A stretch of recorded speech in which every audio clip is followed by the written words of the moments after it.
The movie opens on a stormy, rain-soaked night.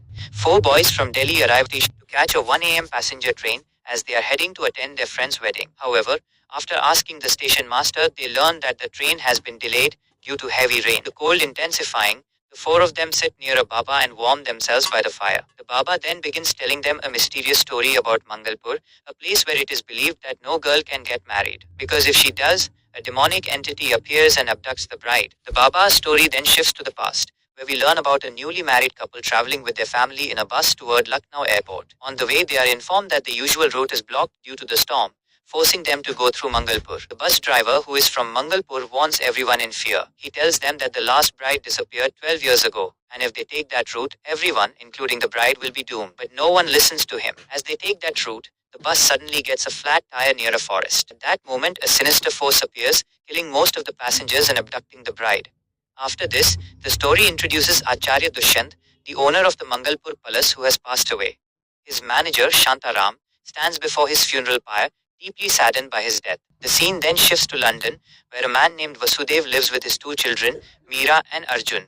Meera is about to marry a man named Rahul, but Rahul's family priest finds a flaw in her horoscope. To remove it, they perform a ritual over a video call, marrying her to a tree first and then cutting it down to eliminate the dosh. During this ritual, Arjun is required to chant certain mantras for his sister, but he struggles to do it properly. Anyway, Meera's wedding date is set for November 13. Vasudev doesn't care about the location, his only concern is performing the Kanyadan. We also see that although Vasudev appears strict toward Arjun due to his debts, deep down he loves him a lot, something Meera also reveals to Arjun. Meanwhile, Vasudev leaves for Sydney to deliver a lecture, and even instructs his children not to call him during that time. Soon after he leaves, a lawyer arrives and reveals that Meera has inherited a massive palace from her grandfather, Acharya Dushyant, worth 500 crore rupees. Hearing this, both Meera and Arjun are completely shocked, as they had no idea that their grandfather even existed. Their mother's name was Yashoda, and both siblings try to call their father to confirm everything, but he doesn't answer.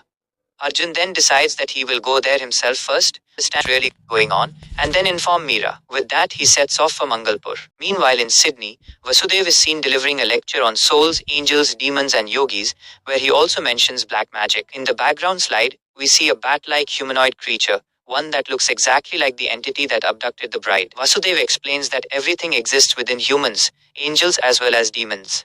But sometimes, a person's demonic nature takes over, leading to dangerous consequences. Arjun then boards a flight to India and later takes a train to reach Mangalpur. As he sits inside the train, he encounters someone. Arjun meets a girl named Priya, who was about to fall off the train, but he saves her just in time. After that, Arjun stays at a lodge called Mars, where bedbugs keep biting him all night, not letting him sleep, and the manager also fails to pick him up. At the lodge, there is a receptionist named Anthony who constantly mocks him. Arjun asks Anthony about the antique lights in the area, and he mentions a man named Shambhu, who supplies such items across the village. Later, while having tea at a shop, the palace manager Shantaram arrives. He apologizes to Arjun for not coming to pick him up the previous night, explaining that Mangalpur is cursed. After visiting a Shiva temple, he finally takes Arjun to the palace. The palace looks completely ruined from the outside, but inside, it is surprisingly well maintained and only needs some renovation. Arjun also notices pictures of his mother, Yashoda, placed inside.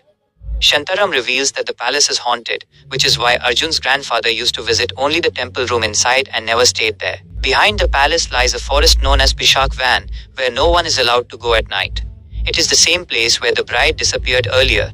Despite this, Arjun decides to stay in the palace overnight. Hearing this, Shantaram gets terrified because no one dares to stay there after sunset. Shantaram tells him that once 3 guards stayed there, one tailed was suicide, and the other 2 went insane. Interestingly, it seems that Arjun's father Vasudev knew something about this place, because if he had spoken earlier, he would never have allowed Arjun to come here. At night, Arjun goes to the terrace and calls Meera, telling her that the palace is real and beautiful, and after renovation, the wedding will be held there on November 13th.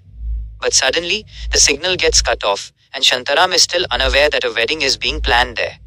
We then notice that there is something inside the palace that does not look human, hinting that something is seriously wrong. The next morning, a crowd gathers outside the palace, and everyone is shocked to see Arjun alive. Angry, Arjun orders Shantaram to bring workers to renovate the palace.